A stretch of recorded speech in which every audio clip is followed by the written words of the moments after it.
Fultoncards here, live and direct from Brooklyn, New York City. Let's go. Today I want to talk a little bit about group breaks, what's at stake, the cake is baked. So yeah, I will do a mail day of my winnings from Leaf in the Game used. And they are name breaks that you buy, so player name breaks that you buy on eBay. I want to speak a little bit more broadly to breaks in general. Typically, they're not great value. You have to comparison shop. There's some institutions like Fultoncards that have been around for a long while. There's newer sort of guys like GP Sports Cards. There's out-of-the-box breaks, which are typically decent prices. So you have to comparison shop. You can also find them typically on eBay. If you do searches, you'll for boxes or cases, you'll find that they exist on eBay as well. And then from there, you can find their website. I know there's Shamax, which I believe are very expensive and they don't fill their breaks. So there's all kinds of things, and it depends on your own etiquette and the community you want to join. Are they good value? Are they good value? Typically not, because you do not control your destiny unless you are very, very savvy with regard to checklists.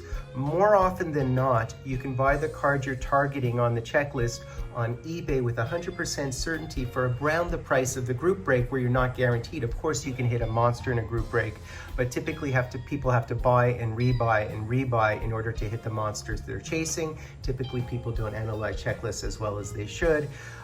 And yeah, I really think eBay is the way to target cards, but that's not fun, right? The fun is the experience of the gambling aspect of it, and it is pure gambling. Our hobby is pure gambling. And of course, they're printing and printing cards now, so you might think a card's worth a lot because you see asking prices on eBay, but in reality, at auction, they really aren't worth that much. People seem to think when you buy a box based on the price point and based on what you see on eBay that there's value in these boxes. There isn't any value. That ship has sailed. Trust me on that. They're just printing. So there isn't a direct relationship between the price of a hobby box or break price spots, which are a multiplier, of course, because they represent middlemen, and what you actually get. There simply isn't a value proposition for the most part. You have to also understand that now with grouped players or groupings on checklists, that the card that you want, yeah, you never know, you can hit a Connor McDavid or a Wayne Gretzky, but if they're 1 in 60,000 to hit that card, you're not going to hit it. You just won't. You're going to turn gray and you're going to buy group break upon group break upon group break spot before you hit it, while you can target that same card with 100% certainty for $300 on eBay at auction. So that's the underlying point. The value proposition isn't there, so you're paying for the community and the experience and the gambling high. Okay. So, and you'll note that a certain variety and type of person, there aren't very many women, it isn't particularly diverse a community within there, so it tells you something about, your kin. And, I'm in that community too, so I'm not demeaning it, so there you go. So let's speak quickly to group breaks. The first thing I want to say is you do have to go and check out the checklist. That's self-evident, right? So Cardboard Connection typically is the best one. There's Checklist Center, there's some other ones historically.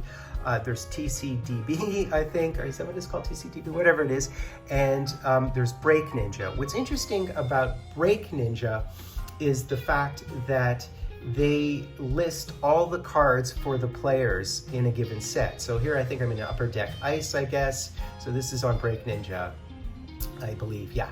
And you can go into the individual teams. So right now I happen to be, I think, on Anaheim, and it will tell you all the players and what cards they have and what print runs. So you can see how many canvas they have, how many autos they have, etc. So these are all the players from, and there's different ways of sorting through this stuff. You can sort by player name, you can sort by all kinds of things, by type of insert and all that. I find this disorienting. I find it really confusing, to be honest with you. To me, the easiest way to look at a checklist for the most part, so here we're on the Upper Deck Allure checklist, is to just go into the checklist, and if you're trying to figure out whether there's value in a particular team, if you're buying from a group breaker, you have to immediately go to the checklist and input the team. I usually do it by the last name of the team because it tends to be more accurate, because sometimes the first name is not listed of the team, so the Red Wings are not necessarily Detroit all the time, so it might give you a disproportionate reading. But so let's say I put Red Wings for that matter. And it tells you right away that there's 24 cards on the checklist, or entries on the checklist under the Red Wings for Allure. So in 2022-23 Allure. Let's say I do the Canadians. no, that's not how you spell Montreal. There you see there's 29. So certain teams don't have, like Islanders typically don't have many cards on the checklist. So let's say they have 24, or Nashville Predators don't usually. That's why these group spots tend to be a little bit cheaper. Now it depends on the year, of course, because some years have a lot of rookies, other years don't. But it's really, really interesting. So the most important thing to do, let's say you're buying into a group break, for example, and it's a hit select. So you get to choose so it's not a team random, it's not a team select, it's a hit select. So on the checklist of the hit select on the group breakers, they'll say, hey, you can buy the red autos for such and such price, for let's say $75. And it says the vet red autos are so much, and the rookie red rainbow autos are so much. So what you have to do is you have to go into red rainbow autos, and then it brings you right to the base red rainbow autos. And right here you see that there's 1 in 60 is your odds of hitting the red rainbow. Well, that's actually very insightful. So let's say the base red rainbow autos, so the vets, hit select is $75, let's say, and you have 1 in 60. Well, if it's a half a master case, whatever it is, let's say a half a master case is 9 boxes, okay? So we'll say it's 9 boxes. I believe it is actually. And there's 9 packs per box. So 9 times 9 equals 81. So your group breaker in this hit select, where he's opening 9 boxes, which is a half master case, he's going to be opening up 81 packs. So you go 81 divided by 1 in 60 divided by 60 tells you that you have a 135% chance of hitting an auto. Now, we don't know about upper deck collation. Some boxes will overperform 1 in 60. Some boxes are cases that will underperform 1 in 60. But it tells you on average you will hit an auto, maybe 2 red rainbow vet autos. So for $75, does that make sense? Well, it could be good, because let's say you go through this checklist and you see a Connor McDavid. Oh, great! I can hit a Connor McDavid, and I will be hitting a red rainbow in this group break. So I will be hitting a card. Unfortunately, it's 1 in 5,000, which is underperforming the 1 in 60 because it's a group A.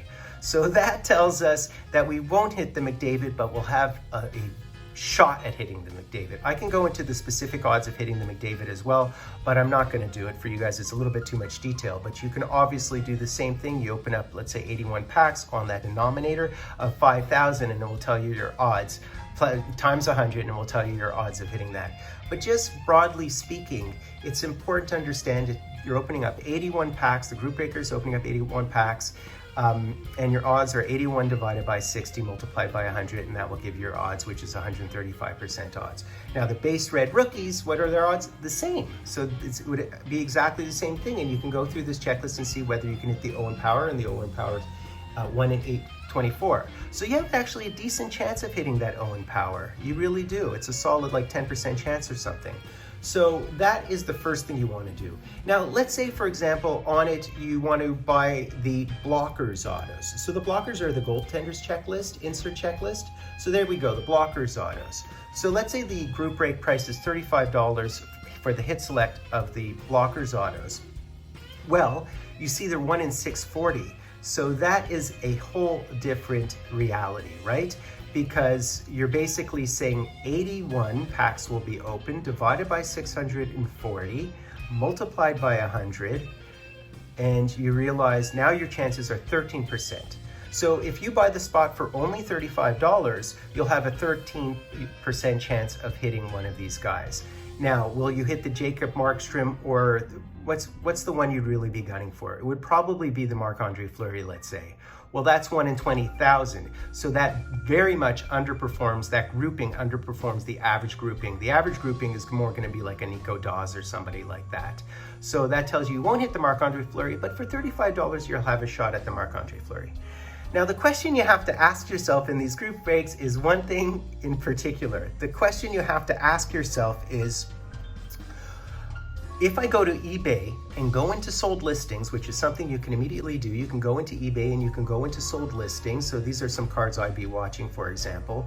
If you go into eBay and you go into sold listings and you look into Blockers Autos, so let's say Allure Blockers Auto, and then you can see what these are going for. So you see there, they go for $99 for the VTEC Vanacek. I mean, that's an asking price, mind you, right? Or you can go into the sold listings.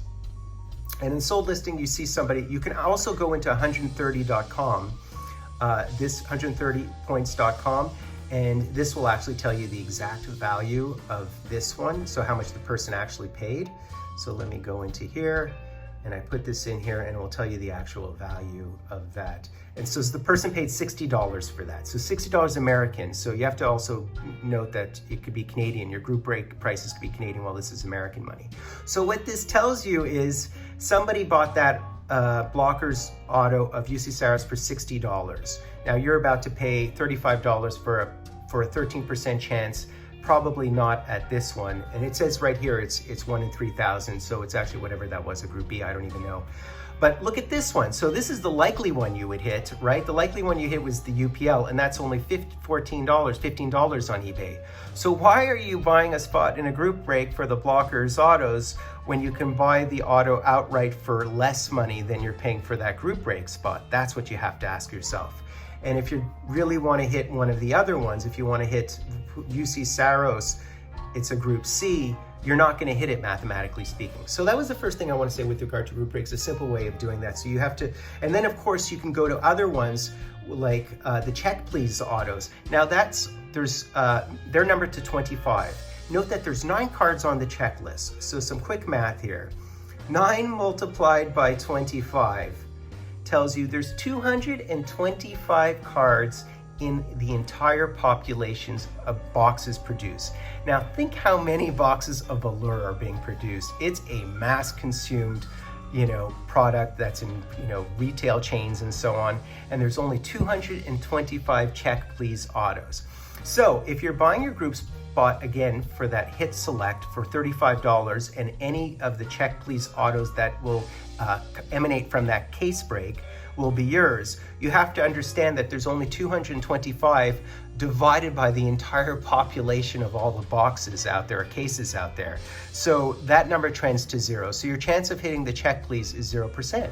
Now let's say you go on eBay, and you notice that there weren't very many blocker autos on eBay, and the reason for that is because there's only 17 cards on the checklist, and then you factor in the grouping and so on, and there might be only 1,000. I'm not sure, I haven't done that math.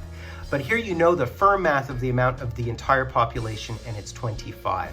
So that is a problem, my friends. So you throw that $35, you're throwing your money away. On the other, what you could do with that $35 is buy a card, a Check Please auto directly on eBay if you can find one. There aren't many because they might not have even surfaced yet. So let's say I go into Allure Check Please auto. There might not even be any on eBay based on that particular math.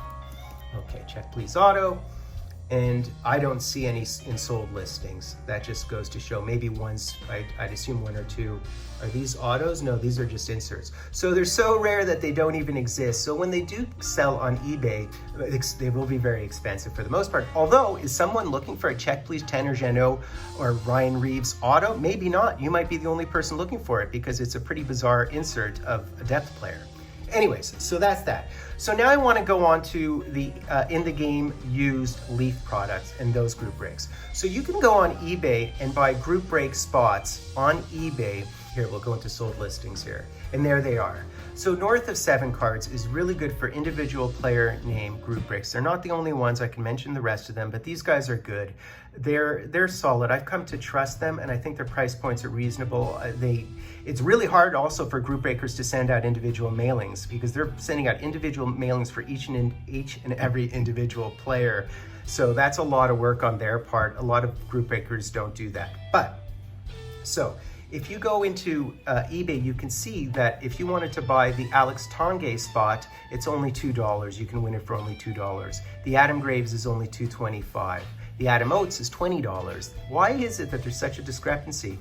This one is an aberration, by the way, because there aren't that many cards on the checklist. So this is someone did a misbid. This is a mistake bid. I know that for a fact because that Alex Del Vecchio is not worth $33.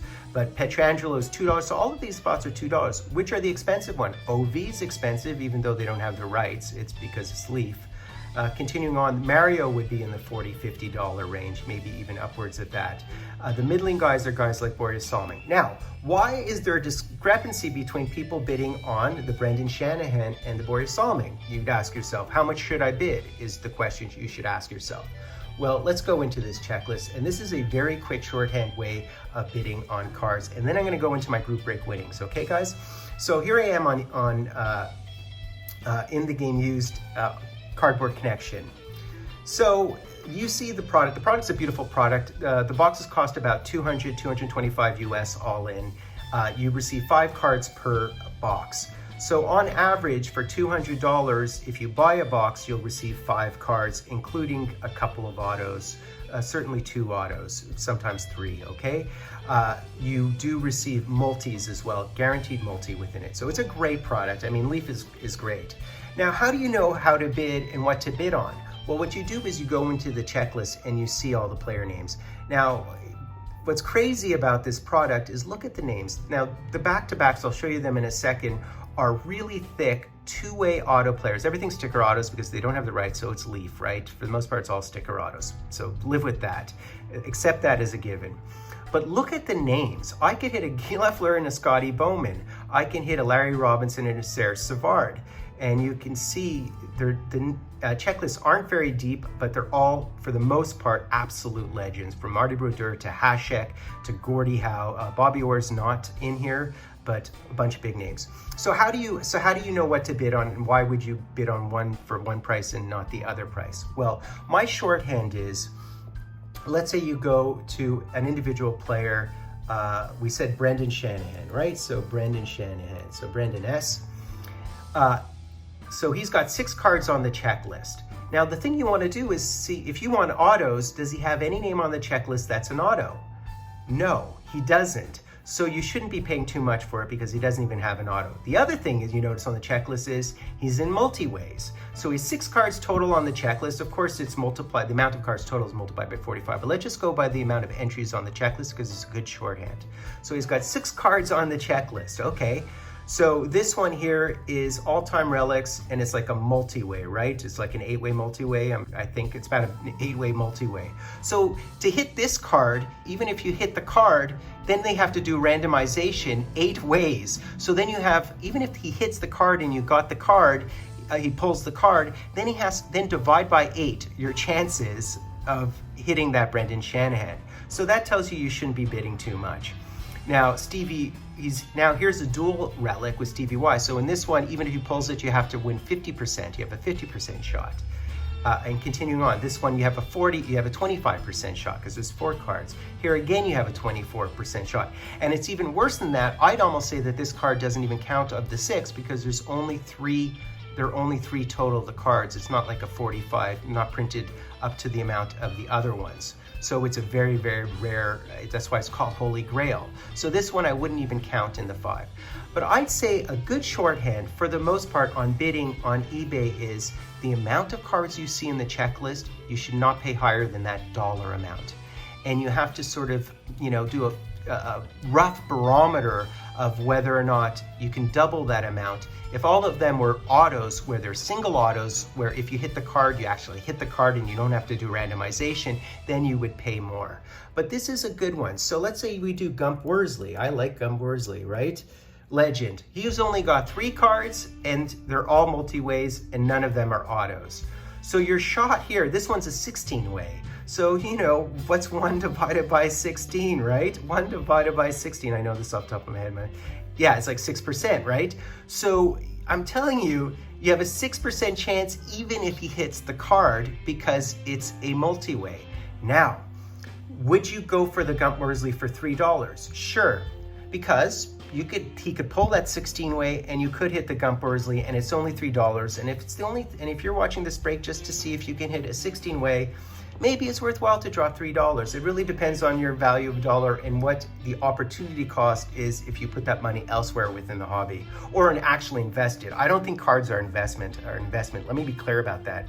Investments are investment, cards are gambling. I just want to be very, very clear about that. Every dollar you put into cards, you're not putting into money that it can actually gain interest in reality. So this is a sunk cost. That's how at these price points in this new wax era. So I'd say on average, if you can get that spot for the $1.99 and no one upbids it, then just take the spot for $2 for Gump Worsley and have a shot. I won a Gump Worsley card that way. I won a multi-way. In fact, you want to hear something funny? I won a 16-way card buying that Gump Worsley spot. I was very lucky. But if you're going to be very lucky in pulling a 16-way card in a group break, you equally are going to be very unlucky in your next group break. You'll lose 2 50% in a row. That's just how math works. It evens out. It trends towards the mean in the end. Okay, so then the question is, do I bid on a Guy Lafleur, and how much do I bid on a Guy Lafleur? Okay, so Guy Lafleur has 19 cards on the checklist. Given how shallow the checklist is, that means you are almost guaranteed in a case to pull a Lafleur. I can't guarantee it, but I'm telling you, if there's 19 cards on the checklist, in comparison and contrast to Gump Worsley only having 3 and Shanahan only having what I call 5.5, the Lafleur is very likely. So how much should you pay for the Lafleur? Should you pay $20 for the Lafleur and $19 for the Lafleur because there's 19 spots? I'd argue you pay more for it. Why? Because he's deceased. Yeah, obviously they're all sticker honors anyways. Why? Because he's deceased is one reason. The other reason is he's cherished and valued Hab Original 6 player, okay? So his value probably will be maintained like Maurice Richard. He will always be considered a legend. Now, keep in mind, Guy Lafleur oversigned during his lifetime. eBay is flooded with Guy Lafleur autos. However, this is a beautiful set that people collect, I believe. So I think right now it's pretty safe to spend $22 on a group break. Now, I even argue for guys who are cherished, you could multiply by 1.5 times 19. In other words, not just one card, $1 per the 19, I'd say 1.5. It depends on the depth of the checklist. So these are really rough gauges. So multiplied by 19. So there you have 28. For $28, you can bid on a Lafleur, and I tell you, it's probably a good one. Why is it a good one? Because this is a 50% shot with a Scotty Bowman. This with a Pete Mahovlich, who's cherished in history. He has another standalone auto right there. He's in the triple autos set, and he's in the 6-way auto set. So here you're basically paying for some shots at some big cards, and is it good in comparison to that $35 spot that you were paying in that other group break for that insert blockers auto or check please auto that you're not going to hit? This is a better purchase, I would argue, right? Because you are going to hit a Lafleur.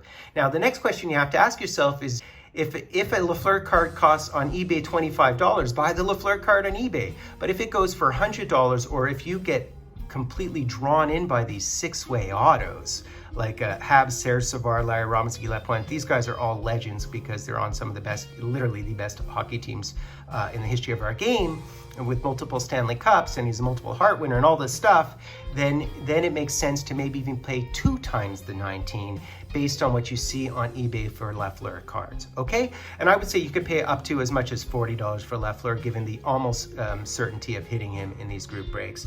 I'd say don't pay over $30 would be my barometer, which is 1.5 times the 19, on average, right? Same thing goes for the Mario. How much do you pay for the Mario? Well, let's put Mario in here. I know there's no Claude Lemieux, it's only Mario Lemieux. He's got 30 cards. He kills the Lafleur in terms of frequency. Now, here's where we get down to strategy, guys. I'm gonna tell you guys a little bit of strategy here, because I think Lemieux is bad value. Now, how is Lemieux bad value if he's got 30 cards on the checklist? He's got a bunch of standalone autos. He's got autos with Gordie Howe and Jagger and trips with Lafleur, Gordie, why on earth is this bad value? Well, firstly, if you go to eBay and you look into these group breaks, how much do people pay for the Mario? Well, let's look it up. Let's look it up. There's an answer to that question. $40, $47, $48, $67, $32.55. I know some people paid upward of, they'll pay upward of 60 or 90, 100. I've seen that. See, 100, bang. That's a lot of money when you can buy two Mario Lemieux autos at auction from some guy who doesn't sell many cards and doesn't get a lot of traffic for like 50 bucks, right? So the question is, why would you spend $100 on it? I think $40 is fine. The other thing too to do is, if you want to know how much you should be spending, also go into what people have been bidding recently and see, and don't overbid these prices, because these prices are the actual market prices as defined by I was going to say a boatload of people. By the way, I want to be really clear about this because I didn't say this off the top. Each case has 10 boxes in it. Okay, each case has 10 boxes and each box has 5 cards. So we're talking about 50 cards total in a case. Okay, so he's only going to pull 50 cards total in a case. However, you will hit a Mario for the most part. You will hit a Lafleur every break or every second break. I can't guarantee you're going to hit a Lafleur. I guarantee it if you do 3 breaks, you'll hit your Lafleurs and you'll get your money back. That I can guarantee you, okay? So understand that it's 50 cards total that are being pulled, okay? So my point now here's where the strategy comes in, okay? Because I haven't really mentioned the key strategy here. Now, Yager has 23 cards on the checklist, so don't pay more than I'd say like 35 bucks or something. Does he have standalone autos in the set? Absolutely, he has some big ones. So here's the strategy. Why would you pay for a Yager auto when you can buy the Kevin Stevens auto? You can buy the Kevin Stevens spot. Let's say the Yager spot is $38 based on recent bids. Hey, I have an answer to that question. It's right here. We'll do it. 39, 36, 26. So I'm right on the nose here. And so that's in the $35 range. And we said there's 23. And what did I tell you guys? I said 23 times 1.5, given that Yager's like one of the greatest ever. Bang. So that, that barometer works on the nose. I say 1.5 times 23 cards represented on the checklist, boom, comes out to 34. Don't bid more than 35.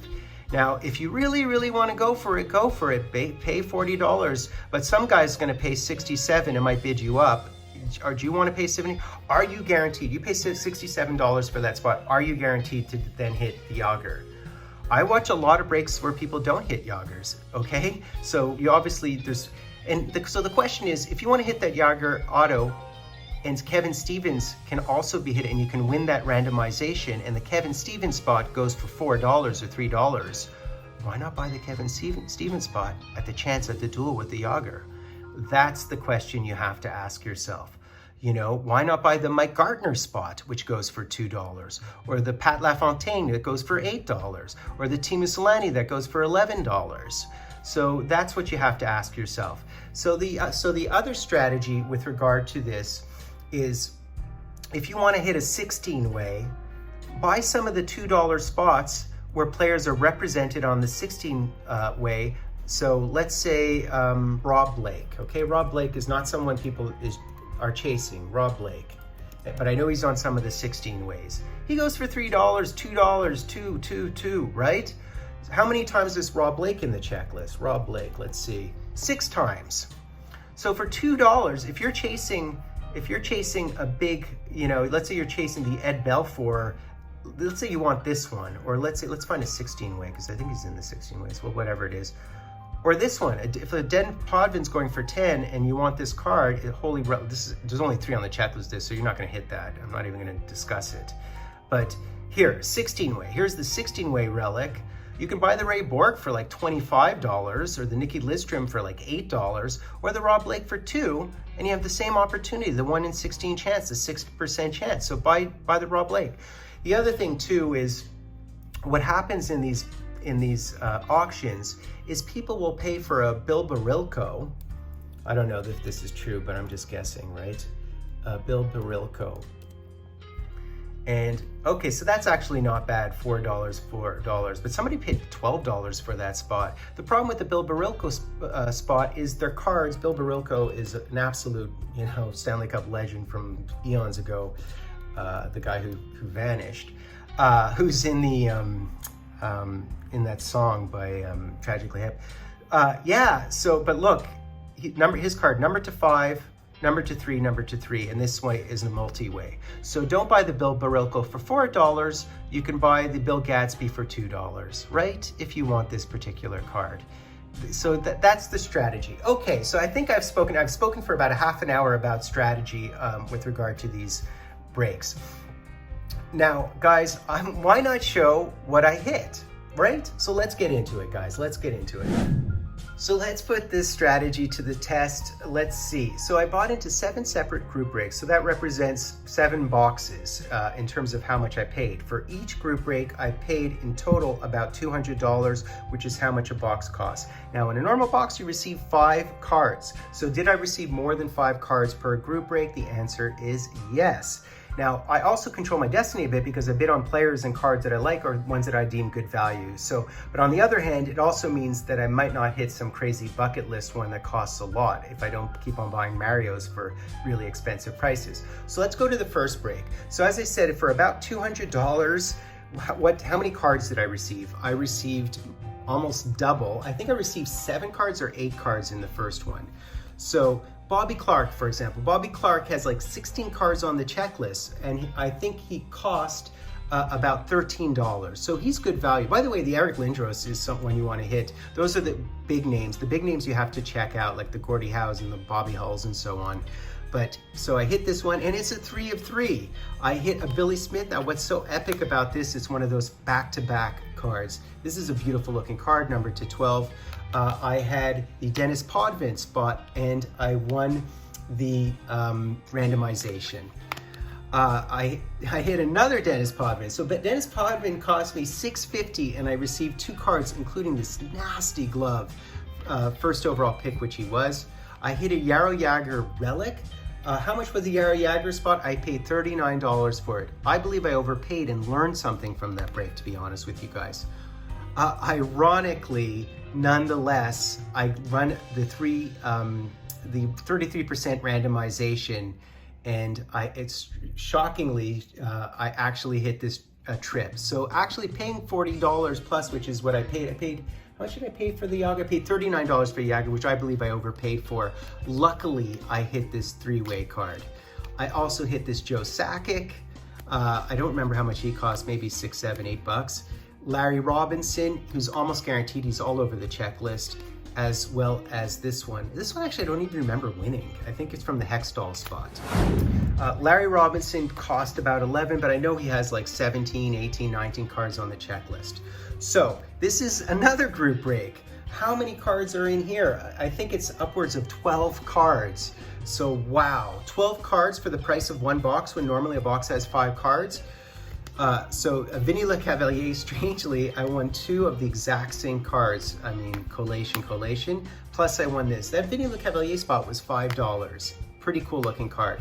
I went and splurged on the Mario. I paid $56. Again, I believe I overpaid. I should not have paid that much, but it was early days and I was learning the checklist myself, you know, trial and error. Still, I hit a Mario, so it was well worth it. Unfortunately, it wasn't a low numbered parallel. I also hit this duel with that spot. Now, I did pay for the Guy Lafleur spot, and I overpaid again, I believe, from my vantage point. I paid over $40 for it, $42.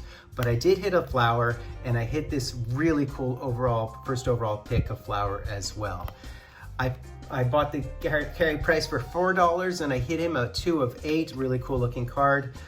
This was a randomization one. I think I bought the Jagr again. I think I bought the Jagr again for $36 and only hit this card. So this is where I took my lumps.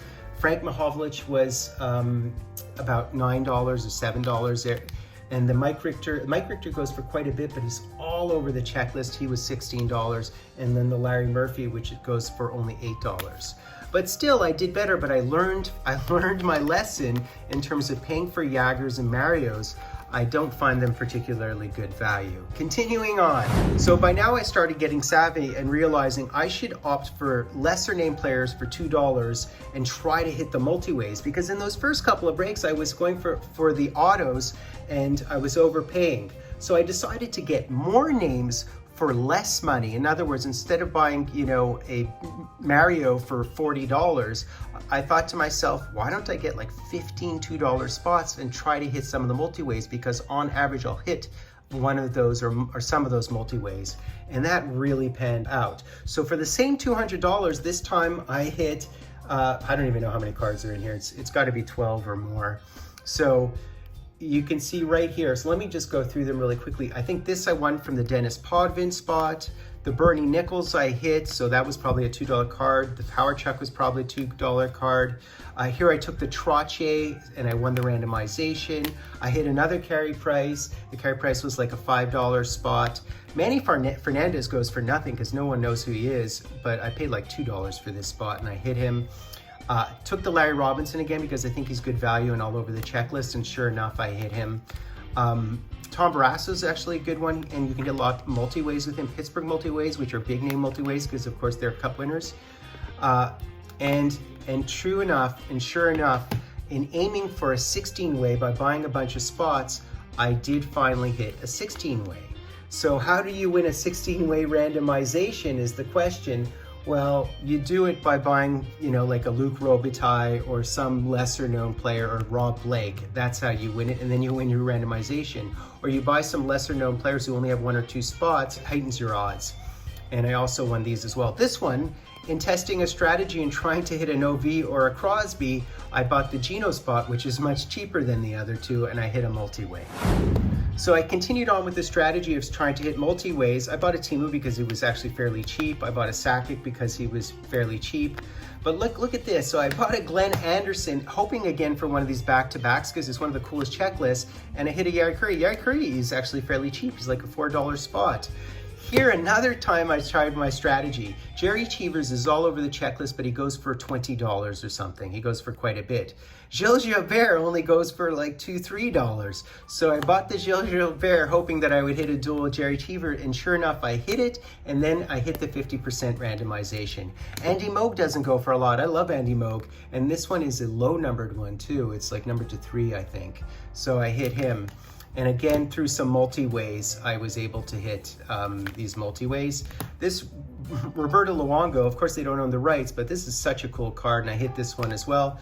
Now, I was trying to hit some of the 72 Summit series, so I have a lot of fondness for Pete Mahovlich because my mom loved him. So I hit this one, and this was probably only $5, and I hit a Billy Smith, which was probably only $5 or $6. Now, having refined my strategy, for $200, I hit like 12 plus cards again. So again, I'm way outperforming the 5 cards per box. The Bill Barber spot's like a $5 spot, and I've been targeting these back-to-backs. I hit a 16-way, which is amazing. I think it came from the Bobby Smith spot, but I'm not sure. Bobby Clark, that is.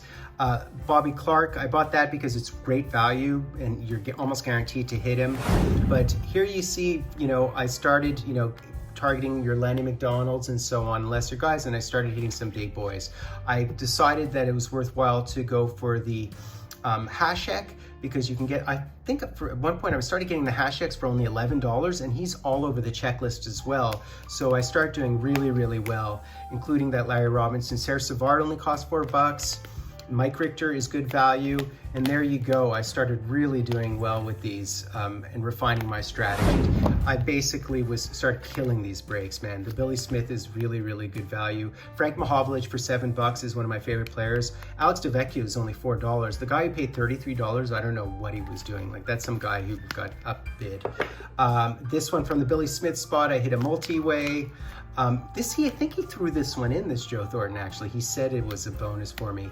Frank Mahovlich, I bought the Frank Mahovlich because he's great value.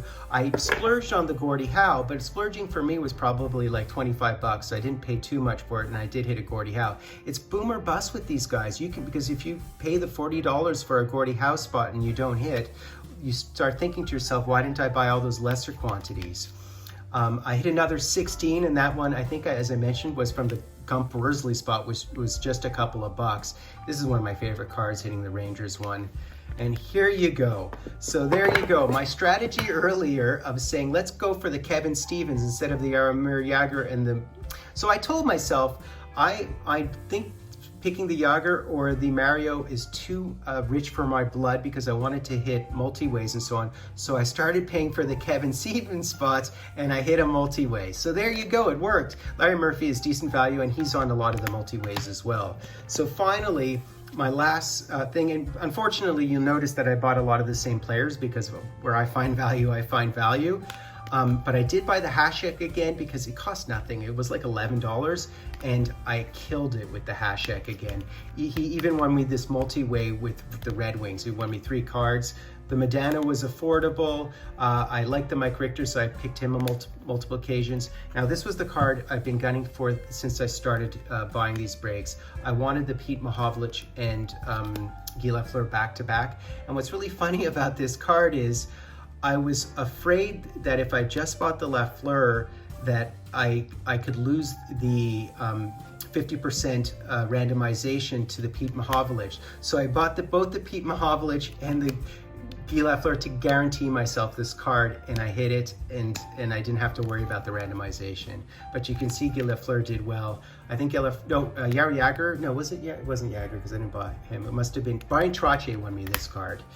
Another Guy Lafleur, so I killed it with Lafleur this time. But I didn't buy Lafleur many times. I only bought him when he came down under like $30. If it was $26, then I bought him. And this Doug Harvey for $2 got me this card as well. So there you go, guys. And I have to say one last thing before I go. And I bought the Bill Durnan spot, which cost $2. He's like in the Vizina class of goaltenders for the Habs, even though he's forgotten. And I did hit the number to 5 relic. You have to understand with your Barilkos and your Vizinas and your Durnans that there's literally only 10 cards in the entire population because they're saving that stuff. They're saving those relics. So I bought the $2 spots on the, product hit, hope that I would hit one of the vintage ones, and I did. And just one last story, I hit I was going to bid on a John Tavares, and at the last minute I said don't want to spend another $3 on something that I'm not going to hit, and he did hit one of the Holy Grail cards, and in the break, and then he did the randomization with 4 players or 4 players, I think, yeah, and it's like a Holy Grail card, one of the rarest cards in the entire thing with the Matthews. It's what are the rings you put your laces through or whatever. It's really, really cool. The buttons, I guess, is what you call them, and he hit the card, and in the 4-way randomization, he hit the John Tavares, and I almost bid on it. I didn't bid, and that's like a $500 card. It's a shame I missed it. On the other hand, I don't sweat bad luck because I won enough of these randomizations to be very fulfilled and very happy. But I also guaranteed myself on occasion by buying the Bill Barber for $5 and the Bobby Clark, so that if I did hit this card, I'd be fine. Now, I'm not showing you all the list of players that I didn't hit, but you'd be very surprised. I hit a lot of them, and I hit a lot of them because I studied the checklist. So that's basically it, guys. So I bought the equivalent of 7 boxes, which would cost $1,400. I paid that $1,400, and I received some 75 cards as opposed to the 35 cards I would have received had I bought boxes. So I significantly outperformed the box prices. Now, the second thing to mention is I actually over-delivered significantly on autos because I targeted names that had high representation in autos. I also initially bought some Jagr and Marios, and in the end stopped doing that, or very quickly decided not to do that, and still hit multi-way Marios by using a strategy of getting the other players on the cards. Okay, so that's how that worked. I think I did really, really well, all things considered. And I also averaged out to under $20 a card, maybe $18 a card in terms of the totality of what I paid vis-a-vis the total amount of cards, when if you buy a box, you're paying probably around $45 a card. So again, I outperformed that. Now, do I outperform eBay? And if I target these cards directly on eBay, I think I might come out ahead actually, but it should be close because eBay, you can target any card you want with absolute certainty. But there are some cards here that could go, particularly if you hit the 101s or the 2-2s and so on, that you can hit on eBay that could actually be $500 or $600 cards depending on what you hit. Anyways, that's enough, guys. So there you go, guys, like a 45-minute breakdown of how you can approach name breaks on eBay. Now, it's distinct to this particular product, of course. Checklists, all checklists are different and have different lengths, and you have to sort of eyeball different barometers, but it's an example of how you can approach the hobby. So that's basically it, guys. I hope you enjoyed that. Having Fultoncards, do the honor. So liking, hashtagging, driving Fultoncards live and direct from a place called Brooklyn, New York City.